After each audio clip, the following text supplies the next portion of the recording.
चलो साथियों, अब हमें बारिश की तैयारी करनी चाहिए। हाँ हाँ भाई चलो। अभी से पानी की खोज करनी चाहिए हमें।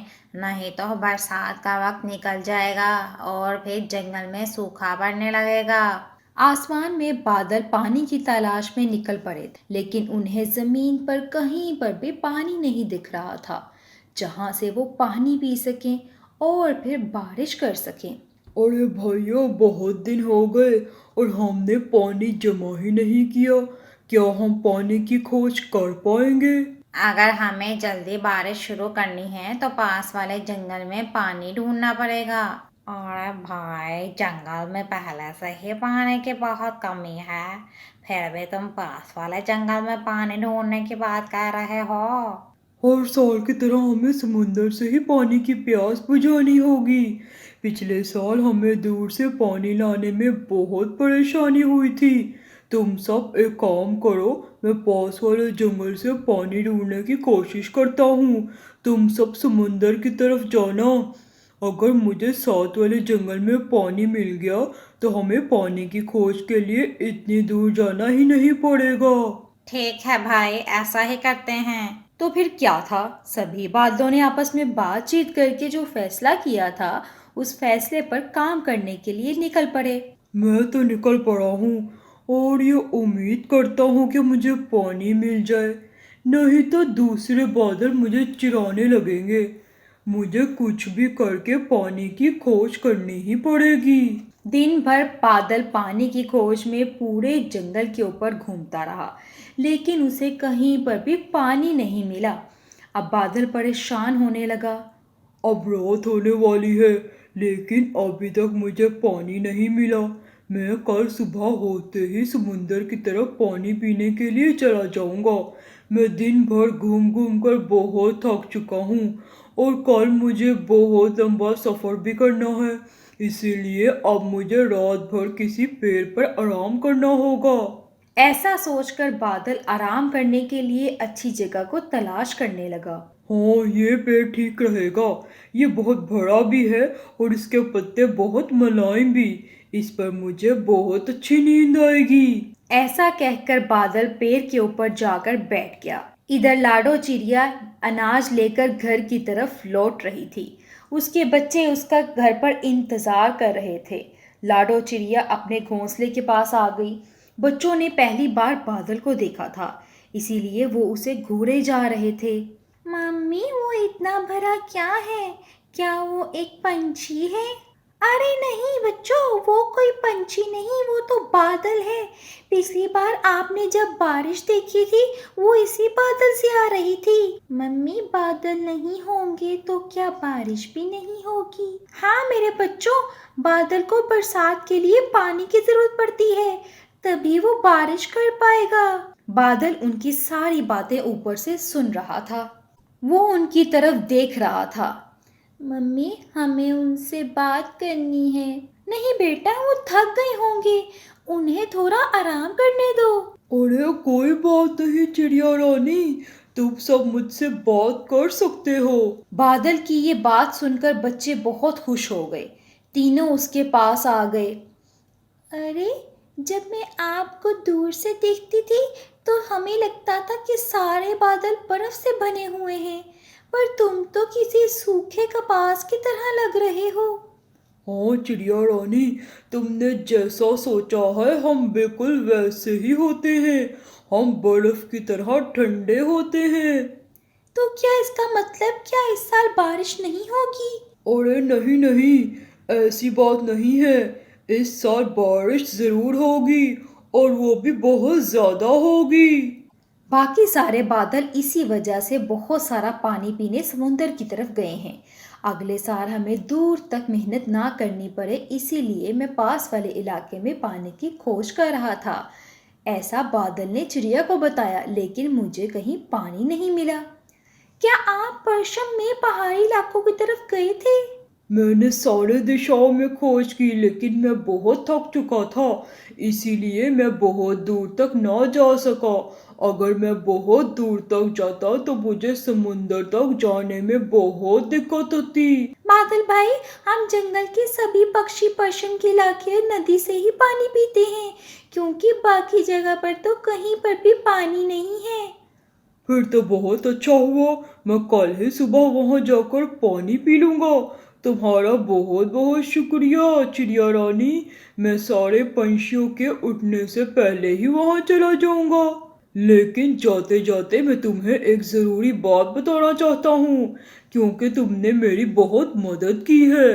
पिछले साल बहुत ज़्यादा बारिश हुई थी, इसीलिए इस दफ़ा हम सब बातों ने फैसला किया है कि इस साल बहुत ज़्यादा बारिश करेंगे, ताकि अगले साल तक किसी भी पंछियों को पानी की कमी ना हो। इसीलिए मैं तुमसे एक इल्तिजा करता हूँ कि आप सभी पंछी अपना अपना घोंसला किसी ऊपर की जगह पर बनाएं। हमें ये बात बताने के लिए बहुत बहुत शुक्रिया। मैं जंगल के बाकी सब पंछियों को भी बता दूंगी। इधर सारे बादल समुंदर तक पहुंच चुके थे। अरे भाइयों, क्या पता हमारे बादल दोस्त को पानी मिला भी है या नहीं। अगर ऐसा ना हुआ तो हमारा तेज बारिश करने का फैसला गलत साबित हो जाएगा और जंगल में फिर से सूखा पड़ जाएगा। इसीलिए हमें ज़्यादा से ज़्यादा पानी पीना होगा। साथ ही साथ हमें बादल दोस्त के हिस्से का भी पानी पीना होगा। अगर हमारे बादल दोस्त को पानी ना मिला तो उसकी जगह पर हम बारिश कर लेंगे। इधर दूसरी तरफ जैसे चिड़िया ने बादल को कहा था कि इधर पश्चिम की तरफ एक नदी है और उसमें बहुत सारा पानी है, वैसा ही बादल ने किया। बादल सुबह सुबह सब पंछियों के जागने से पहले ही घोंसले के पास वाले पेड़ से निकल पड़ा। सारे बच्चे जाग गए। सुबह होते ही चिड़िया सीधा राजा जी के पास चली गई। चिड़िया, कैसी हो तुम? सुबह सुबह कैसे आना हुआ? क्या बताऊं राजा जी, बात ही कुछ ऐसी है। एक दो दिन में हमारे जंगल में तेज बारिश होने वाली है। इस वजह से जंगल में बाढ़ भी आ सकती है। ये सब तुम्हें किसने बताया? तुम इतने दावे के साथ कह सकती हो? जी, चिड़िया पिछली रात की सारी कहानी राजा जी को बताती है। राजा जी को लाडो चिड़िया पर भरोसा था। लाडो, मुझे तुम पर पूरा भरोसा है। बताओ अब आगे क्या करना है? राजा जी, मैं चाहूँ तो जंगल के सभी पंछियों के घर जाकर ये बात बता सकती हूँ, लेकिन इसमें बहुत वक्त लगेगा। हमें हमारे जंगल के सभी पंछियों को ये बात बतानी है कि 2-3 दिन में बहुत तेज बारिश होने वाली है। इसीलिए हमें अपने अपने घोंसले किसी ऊपर पेड़ पर बनाने चाहिए। ठीक है लाडो, मैं अभी सोचना पक्षी को बुलाता हूँ और उसे ये बात सारे जंगल में फैलाने का कहता हूँ। सिपाहियों, सोचना पक्षी को बुलाया जाए। जी महाराज। राजा जी ने सिपाही पक्षियों को सारी बात बता दी। थोड़ी ही देर बाद सोचना पक्षी जंगल में आ गया और उसने पूरे जंगल में ये बात फैला दी। सुनो सुनो सुनो, खबर मिली है कि आने वाले 2 दिनों में जंगल में बहुत तेज बारिश होने वाली है। इसी तेज बारिश की वजह से जंगल में बाढ़ भी आ सकती है। इसीलिए राजा जी ने सबको ये पैगाम दिया है कि जल्द से जल्द अपने अपने घोंसले ऊपर पेड़ पर बना लें, ताकि बाढ़ के पानी से महफूज रह सके। फिर जल्द ही सभी पक्षियों ने राजा जी के कहने पर अपने अपने घोंसले ऊपर पेड़ पर बना लिए, लेकिन मीनू मौसी ने राजा जी की बातों को नहीं माना। ये राजा जी भी ना पागल है पागल, उन्हें कोई भी कुछ भी कह देता है और ये मान लेता है। मैं मेरा घोंसला छोड़कर कहीं नहीं जाऊंगी, चाहे कितनी ही तेज बारिश हो। तभी लाडो चिड़िया मीनू मौसी के पास आ जाती है। अरे मीनू मौसी, आपने अभी तक अपना घोंसला शिफ्ट नहीं किया है, क्या आपको खबर नहीं मिली? अरे कहाँ का सोचना और कहाँ की खबर, सब बकवास है। हमारे राजा को तो कोई काम ही नहीं, खाली बैठकर इधर उधर की बातें करता रहता है। उसे ये बात किसने बताई कि 2-3 दिन में बहुत तेज बारिश आने वाली है? वो कोई जादूगर है क्या, या उसे इल्हाम हुआ है? जो कुछ भी हो बोले जा रहा है, पागल कहीं का। अरे मीनू मौसी, ऐसा नहीं है, मैंने ही राजा जी को बताया था। हुआ यूं कि लाडो चिड़िया ने मीनू मौसी को सारी बातें बता दी। मैं नहीं मानती ये सब। मैं मेरा घोंसला छोड़कर कहीं पर भी नहीं जाने वाली। मुझे भी देखना है कि कितनी तेज़ बारिश होगी। और जंगल की सबसे बुजुर्ग चिड़िया मैं हूँ। मैंने बहुत सी बड़े बड़े बारिशों के मौसम देखे हैं और उन्हें झेला भी है। बहुत दफ़ा मैं बाढ़ में डूब भी चुकी हूँ और उसे बची भी हूँ। ठीक है मौसी, जैसे आपकी मर्जी। अब मैं चलती हूँ। मुझे मेरा घोंसला अकेले ही ले जाना होगा। मेरे बच्चे अभी छोटे हैं ना। लाडो मीनू मौसी के घर से निकलती है। सारे पक्षी एक एक करके अपने अपने घोंसले और पेड़ पर ले जाते हैं। 2 दिन गुजर गए और तीसरे दिन सुबह सुबह आसमान पर घने बादल छा गए। आसमान में समुंदर की तरफ जो बादल पानी पीने गए थे वो एक एक करके इकट्ठा होने लगे। पश्चिम की तरफ जो बादल पानी पीने गया था वो भी आ गया। अरे साथियों, तुम सब इतना ज़्यादा पानी पी के क्यों आए हो? अरे भाई, हमने सोचा कि जंगल में तुम्हें कहीं पानी नहीं मिला तो हमारा इस साल तेज बारिश करने का सपना अधूरा रह जाएगा और जंगल में फिर से सूखा पड़ जाएगा। इसीलिए हम तुम्हारे हिस्से का पानी भी पी कर आ गए। अरे साथियों, ये बातें हम बाद में भी कर सकते हैं। चलो तेज बारिश करते हैं। इन सब बातों ने मिलकर जंगल में तेज बारिश शुरू कर दी। 2-3 दिन जंगल में लगातार तेज बारिश होती रही। इस वजह से जंगल में बाढ़ आ गई। जिन जिन पंछियों ने अपने अपने घोंसले ऊपर बनाए थे वो तो बाढ़ के पानी से बच गए, लेकिन इधर मीनू मौसी के घोंसले में पानी भरने लगा और थोड़ी ही देर में मीनू मौसी का घोंसला पानी में बहने लगा। मीनू मौसी घोंसले से बाहर आ गई। अरे कोई बचाओ मुझे, मेरा घोंसला डूब गया। मीनू मौसी घबराते हुए लाडो चिड़िया के घोंसले के पास आ गई और दरवाज़ा खटखटाने लगी। लाडो, अरे लाडो, जल्दी से दरवाज़ा खोलो, मुझे अंदर बुला लो, मैं बाहर भीग रही हूँ। लाडो ने घर का दरवाज़ा खोलकर मीनू मौसी को अंदर बुला लिया। देखा मौसी, मैंने कहा था ना आपको, लेकिन आपने मेरी बात नहीं मानी। थोड़ी देर तक पानी और ऊपर चढ़ने लगा। आखिर पानी लाडो के घोंसले तक पहुंच ही गया। अरे अरे, मैंने तो अपना घोंसला सबसे ऊपर बनाया था। अगर पानी मेरे घोंसले तक आ गया है तो बाकी पंछियों के घर भी घुस गया होगा और उनके घोंसले भी डूब गए होंगे। सारे पंछी अपने अपने घोंसले छोड़कर किसी ऊपर पेड़ की शाख पर जाकर बैठ गए थे। लाडो, उसके बच्चे और मीनू मौसी उनके पास चले गए। 4 दिन तक लगातार बारिश चलती रही। फिर धीरे धीरे बारिश कम होने लगी। बड़े पंछी तो भूख प्यास रह सकते थे, लेकिन छोटे पंछियों का भूख के मारे बुरा हाल हो चुका था। लाडो ने जिस बादल की पानी ढूंढने में मदद की थी वो लाडो चिड़िया के पास आ गया। बादल भाई, आपने तो कहा था कि तेज बारिश होने वाली है, लेकिन इतनी ज़्यादा तेज बारिश होने वाली है ये नहीं बताया था। अरे चिड़िया रानी, मुझे माफ़ कर दो। हुआ यूं के बादल ने सारी बात लाडो को बताई कि कैसे बादलों ने उसके हिस्से का भी पानी पी लिया था। लेकिन अब आप ये बताइए कि हमारे घोंसले तो पानी में डूब गए हैं। हम कब तक पेड़ पर ऐसे ही बैठे रहेंगे? जंगल में अभी भी बहुत सारा पानी भरा पड़ा है, ऐसे तो हम मर जाएंगे।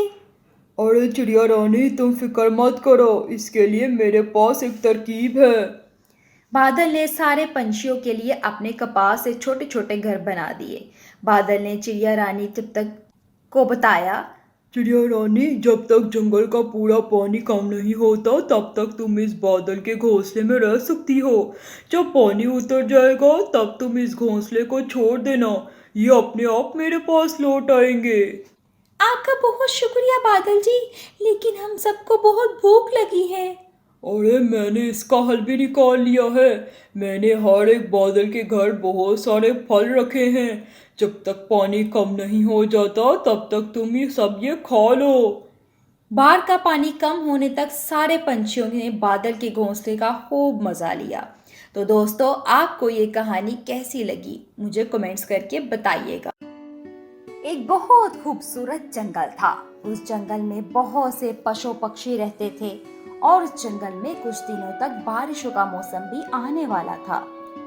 अरे दोस्तों, सुनो सुनो, कुछ दिनों तक जंगल में बारिशों का मौसम आने ही वाला है, लेकिन अभी तक हमने अपने घोंसले तैयार नहीं किए हैं। मुझे डर है कि कहीं अभी बारिश न हो जाए।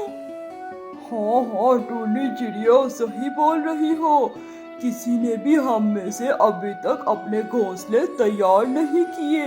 हमें बहुत जल्द अपने अपने घोंसले तैयार कर लेने चाहिए। अरे अरे टोनी चिड़िया, कबूतर भाई, तुम लोग अभी से अपने घर बनाओगे? अभी तो बारिशों के मौसम में बहुत दिन हैं। मैं तो घोंसला बाद में बना लूंगा। अरे नहीं कालू कौवे, हमें जल्दी से जल्दी अपने घोंसले बना लेने चाहिए। क्या पता किस टाइम बारिश हो जाए। फिर वो कालू कौवा दिल में कुछ सोचने लगता है। मैं इन लोगों को अपना घोंसला बनाने देता हूँ, फिर इनको डरा धमका के इनका घोंसला हथिया लूंगा और मुझे मेहनत किए बगैर ही घर मिल जाएगा। तो कालू कौवे बताओ, घोंसले बनाने के लिए लकड़ियां इकट्ठी करने जाओगे कि नहीं? अरे अरे टोनी चिड़िया, अभी मेरा दिल नहीं है, मैं बाद में बना लूंगा, तुम लोग जाओ। ठीक है कालू कौवे, तुम्हारी मर्जी। चलो कबूतर भाई, हम लोग घोंसले के लिए लकड़ियां इकट्ठे करने जाएंगे। फिर टूनी चिड़िया और कबूतर जंगल में लकड़ियां इकट्ठे करने जा रहे थे। फिर उन्हें एक जगह जमीन पर बहुत सी लकड़ियां दिखती हैं। अरे सुनो सुनो कबूतर भाई, वो देखो कितनी ज्यादा और मोटी मोटी मजबूत लकड़ियां हैं। चलो कबूतर भाई, उसे ले जाकर अपना घोंसला बनाते हैं। फिर चिड़िया और कबूतर लकड़ियों को अपने पंजों में लिए उड़ते उड़ते जा रहे थे। कुछ समय बाद टूनी चिड़िया और कबूतर मेहनत करके अपना घोंसला बना लेते हैं। फिर उसी वक्त बादल गरजने लगता है और थोड़ी थोड़ी बारिश होने लगती है। अरे देखो देखो कबूतर भाई, बारिश होने लगी है। चलो चलो अपने अपने घोंसले के अंदर जाते हैं। उसी समय वहां कालू कौवा और गौरी कौवी आ जाते हैं। सुनो टूनी चिड़िया और कबूतर, तुम लोग यहाँ से चले जाओ, आप इस घर में कौवी और मैं रहेंगे। अरे अरे, तुम क्या बोल रहे हो कालू कौवे? हमने इतनी मेहनत से अपना घर बनाया है। तो क्या हुआ टूनी चिड़िया, अब ये घर मेरा है, यहाँ से चले जाओ, नहीं तो मैं तुम्हें चोंच मार मार कर घायल कर दूंगा। अरे कालू कौवे, ये क्या बोल रहे हो? तुम मेहनत करके घर नहीं बना सकते। हम लोग मेहनत करके घर बना रहे थे, तो कालू कौवे तुम यहाँ नहीं रह सकते। तुम यहाँ से चले जाओ। अरे कबूतर, तुम ज्यादा बकवास मत करो, अभी बहुत तेज बारिश हो रही है और मुझे रहने के लिए घर चाहिए। ये घर मेरा है, तुम लोग यहाँ से चले जाओ, वरना चोंच मार मार कर तुम लोगों को घायल कर दूंगा। अच्छा कौवे, ठीक है, तुम ये घर रख लो। चलो कबूतर भाई, हम लोग कहीं और जाकर छत ढूंढ लेते हैं। फिर टूनी चिड़िया और कबूतर वहां से चले जाते हैं और कालू कौवा और कौवी उनके घर को हथिया लेते हैं। फिर चिड़िया और कबूतर बारिश में उड़ते भीगते हुए जा रहे थे। चलो चलो कबूतर भाई, थोड़ा और आगे जाते हैं, हमें कहीं ना कहीं तो घर मिल ही जाएगा। फिर थोड़ा आगे जाकर एक पेड़ पर बड़े से सेब में एक तोता बैठा होता है। अरे चिड़िया, तुम लोग इतनी बारिश में कहाँ घूम रहे हो? क्या रहने के लिए छत नहीं है? हाँ हाँ तोते, हमारे पास रहने के लिए छत नहीं है, क्या हम अंदर आ सकते हैं?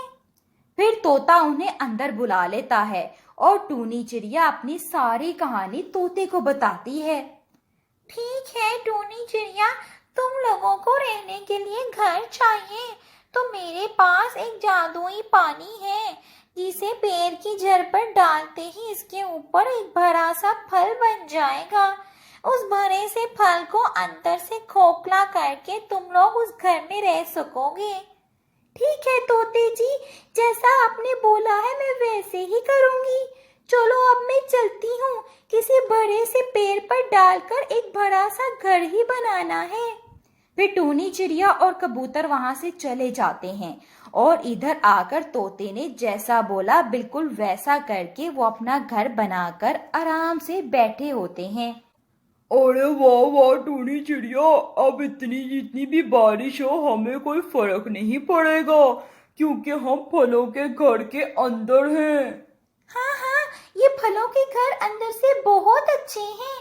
अब कितनी भी बारिश हो हमें कोई फर्क नहीं पड़ने वाला। दूसरी तरफ कौवा और कौवी का घर तेज बारिश और तूफान से गिर गया और टूट गया और वो दोनों बारिश में बहुत भीग जाते हैं। फिर भीगते भीगते कालू कौवा और कौवी कबूतर और टूनी चिड़िया को ढूंढते हुए उनके पास आते हैं। अरे टोनी चिड़िया, ये फलों का घर तुमने कैसे बनाया है? हमें भी अंदर आने दो। हमारा घर टूट गया है और हम ना बारिश में बहुत भीग रहे हैं।